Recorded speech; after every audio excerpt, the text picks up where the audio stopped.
하나님의 말씀은 로마서 10장 17절입니다.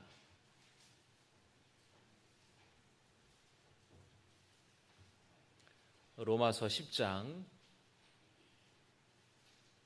17절의 말씀,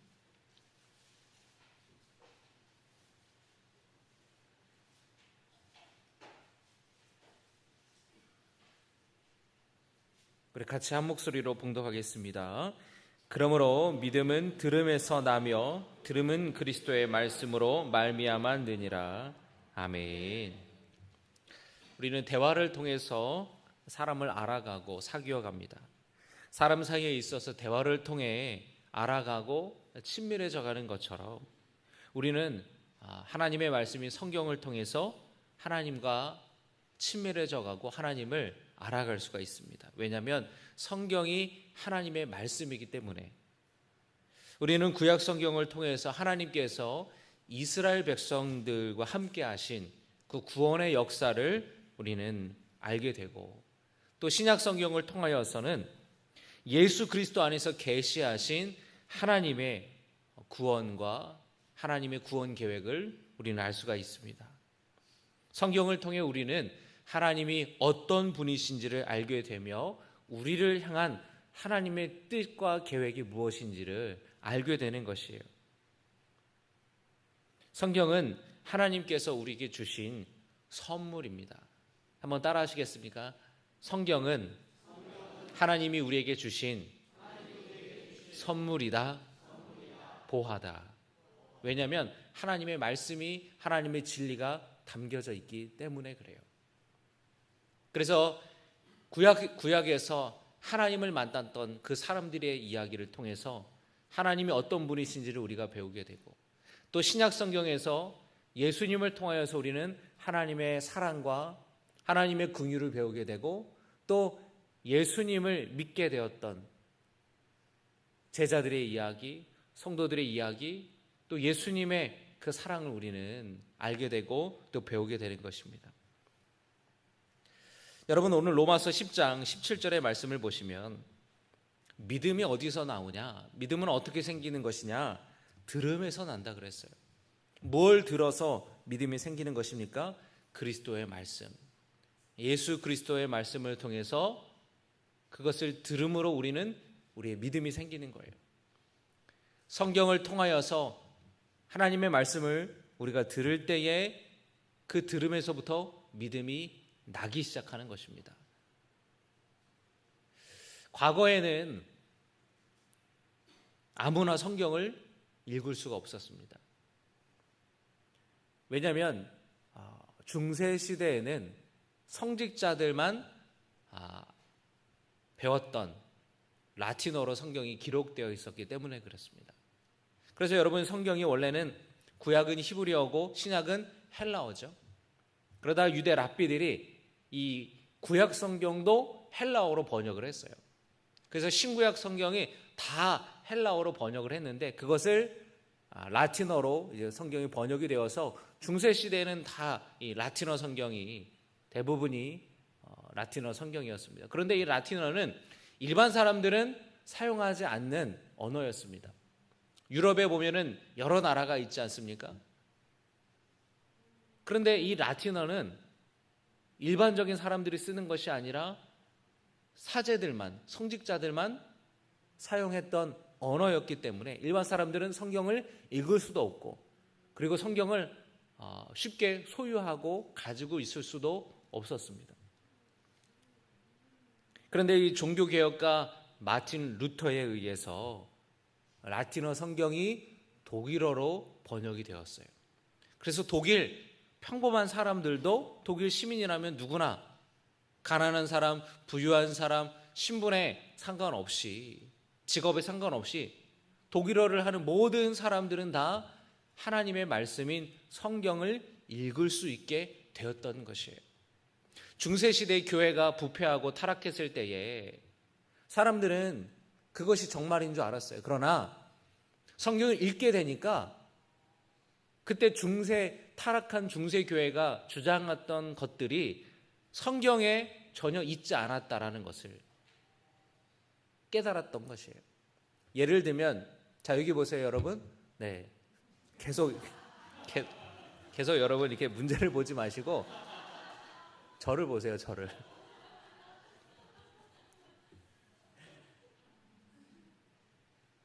중세 시대에 종교개혁이 일어났던 그 원인이 무엇이었습니까?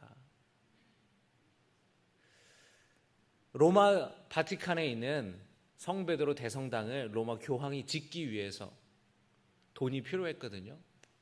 그래서 독일 마인츠 교구를 담당하는 주교와 결탁을 해서 면죄부를 파는 권한을 줬어요. 그래서 그 주교에게 면죄부를 팔면 수익을 너는 얼마, 너는 얼마, 우리는 얼마 이렇게 수익 분배를 결정하고 면죄부를 팔기 시작했습니다. 면죄부가 돈이 되었어요. 지금으로 생각하면 여러분 그걸 누가 사지? 그런데 사람들이 줄 서서 면죄부를 샀어요. 왜냐하면 돈을 벌어야 되니까 이 면죄부를 담당하는 영업사원, 쉽게 말하면 여러분 이 영업사원들이죠. 영업사원, 말단의 영업 직원들이 예를 들면 여러분 핸드폰 통신사 바꾸면 인터넷 바꾸면 상품 뭐 준다 막 그렇게 하지 않습니까? 그래서 존 태첼이라는 이 사제가 마을을 돌아다니면서 면죄부를 팔기 위해서 이런저런 이야기를 하는데 그것이 말도 안 되는 이야기를 하는 거예요. 여러분이 이 면죄부를 사면 면죄부에도 종류가 있는데 가장 비싼 면죄부를 사면 이미 돌아가신, 예수 믿지 않고 돌아가신 그 지옥에서 있는 여러분의 할머니, 할아버지들, 삼촌들, 여러분이 이 면죄부를 사면 그 쨍그랑 소리가 나는 동시에 화살처럼 하늘로, 천국으로 올라갈 것이라고. 지옥에서 여러분의 이름을 부르면서 나를 위해 면죄부를 사달라고 그렇게 외치고 있다고. 막 지옥을 주제로 한 연극을, 아주 무서운 연극을 막 보여주면서 사람들의 마음을 불안하게 만들고, 그 존 태첼이 심지어 무슨 얘기까지 하냐면 이 면죄부를 사면 성모 마리아를 강간한 죄를 범할지라도 용서받습니다. 이런 이야기를 하면서 사람들을 선동시키고 면죄부를 팔았어요. 그런데 마틴 루터가 거기에 대해서 반기를 들죠. 그것은 말도 안 되는 것입니다. 성경에는 믿음으로 말미암아 구원받는다고 되어 있지, 면죄부를 사서 죄사함 받고 구원받는 이야기는 성경에 어디에도 있지 않습니다. 그 마틴 루터의 이야기를 들으면서 면죄부가 팔리지 않는 겁니다. 그러니까 로마 교황이 저놈 잡아들이라고, 그래서 종교재판까지 해서 마틴 루터를 죽이려고 했어요. 다행히 마틴 루터를 보호하고 있던 영주가 먼저 그를 중간에서 빼돌려서 아무도 모르는 곳에 숨겨주었습니다. 그 숨어있는 동안에 마틴 루터가 성경을 독일어로 번역을 한 거예요. 그래서 그 성경이 번역된 성경이 모든 독일 사람들에게 알려지게 되고 읽으면서 정말 마틴 루터의 주장이 맞구나. 중세 교회가 말하는 것이 다 거짓되고 말도 안 되는 것이구나. 그들이 성경을 읽음으로써 믿음을 갖게 되었고 중세교회에 부패했던 중세교회가 잘못했다는 것을 사람들이 깨닫기 시작하면서 종교개혁이 일어나게 되었다는 것이에요. 그래서 여러분, 성경을 읽는다라는 것은 아주 중요한 의미가 있습니다. 성경을 통하여서 우리는 하나님을 알게 되고 하나님의 뜻을 알게 되고 하나님의 구원의 은혜를 알게 되는 것이에요. 이후에 각국의 언어로 성경이 번역이 되어 있는데, 여러분 우리나라에는 과연 성경이 어떻게 번역되는가? 먼저 중국어 한자로 된 성경이 있었죠. 그런데 한글 성경이 어떻게 시작되었는가? 의주 출신의 상인들이 만주로 왔다 갔다 하면서 장사를 하게 되는데, 그곳에서 스코틀랜드 출신의 로스라는 이름의 선교사를 만나게 돼요. 이 로스 선교사가 한글로 성경을 번역하려고 한국어를 가르쳐줄 선생을 찾았는데, 이 의주 출신의 장사꾼들이 돈을 벌 요량으로 이 로스 선교사를 찾아가서 내가 당신에게 한글을 가르쳐 주겠다고 그렇게 이야기를 합니다. 그래서 로스 선교사를 도와서 한국어 성경을 번역을 해요. 그래서 쪽복음이라 그래서 먼저 요한복음, 마태복음 이런 신약 성경 한 권 한 권씩을 번역하여서 장사꾼들이 이렇게 번역을 하게 되는데, 그러면서 그 성경을 가지고 와서 자기 가까운 사람들에게 나눠줘서 읽게 되었어요. 그래서 그 성경을 읽게 된 사람들이 성경을 읽으면서 믿음이 생기기 시작했어요. 그 가운데는 서학에 관심을 갖는 젊은이들도 있었고 나이가 있는 사람도 있었고, 그래서 놀라운 것은 선교사들이 우리나라에 들어오기도 전에 이미 성경을 읽고 주체적으로 성경을 읽고 신앙 공동체가 자생적으로 형성되어 있었다라는 거예요. 그래서 그 로스 선교사에게 찾아가서 세례를 베풀어 달라고, 우리나라에 선교사가 들어왔을 때에 선교사들이 놀랐습니다. 내가 복음을 전하지도 않았는데 나에게 찾아와서 세례를 달라고 하는 사람들이 있으니 이렇게 어떻게 된 일인가. 선교사들이 놀랐어요. 아시아에 많은 서양인 선교사들이 들어가서 복음을 전했죠. 그런데 여러분 한번 생각해 보세요. 우리나라를 비롯한 동북아시아 지역에 우리나라처럼 부흥한 나라가 있습니까? 없습니까?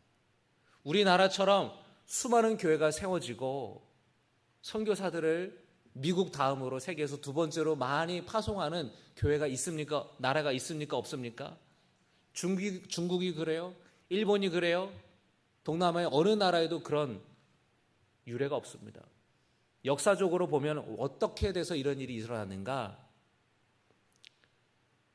아시아에 선교사들이 들어가서 복음을 전할 때에 당시 서양 나라들이 아시아 나라들을 침입하여서 식민지를 삼고 많은 자원을 수탈해 갔죠. 그래서 아시아 사람들이, 그 나라 사람들이 받아들일 때에 기독교는 압제자의 종교예요. 우리의 것을 다 뺏어가는 사람들의 종교예요. 인도 보세요. 영국이 얼마나 오랫동안 식민지를 삼았습니까? 그곳에 많은 선교사들이 들어가서 복음을 전했지만 인도가 지금 보면 기독교 나라입니까? 아니죠. 왜냐하면 총칼을 들이대면서 그 이양선에 선교사들이 타서 들어갔기 때문에, 그들이 받아들일 때는 기독교는 총을 앞세운 압제자의 종교이기 때문에 받아들이질 않는 거예요. 저항하는 겁니다. 그런데 우리나라에는 어떻게 그렇게, 우리나라도 똑같이 서구 열강들이 침입하여서 우리나라의 많은 것들을 수탈하고 그렇게 핍박했는데 어떻게 우리나라에는 복음이 들어올 수 있었는가? 바로 이거예요. 선교사들이 들어오기 이전에 우리나라는 먼저 복음을 받아들이는 주체적인 믿음을 가진 민족이었다라는 것이에요. 다른 나라들은 선교사들이 전해주는 그 복음을 듣고 수동적으로 복음을 접했던 반면 우리나라는 주체적으로 번역된 성경을 먼저 읽고 그리고 믿음을 가지고 그리고 선교사들을 찾아갔던 민족이 바로 우리나라라는 거예요. 흔히 우리는 선교사가 우리에게 와서 복음을 전해줬다고 생각하죠. 여러분, 틀린 말은 아니지만 다 맞는 말도 아니에요. 우리 민족은 수동적으로 선교사들이 전해주는 복음을 받아들이는 민족이 아니라 먼저 복음을 찾아 나섰던, 먼저 말씀을 찾아 나섰던, 그렇게 믿음을 가지고 하나님을 찾았던 민족이라는 거예요.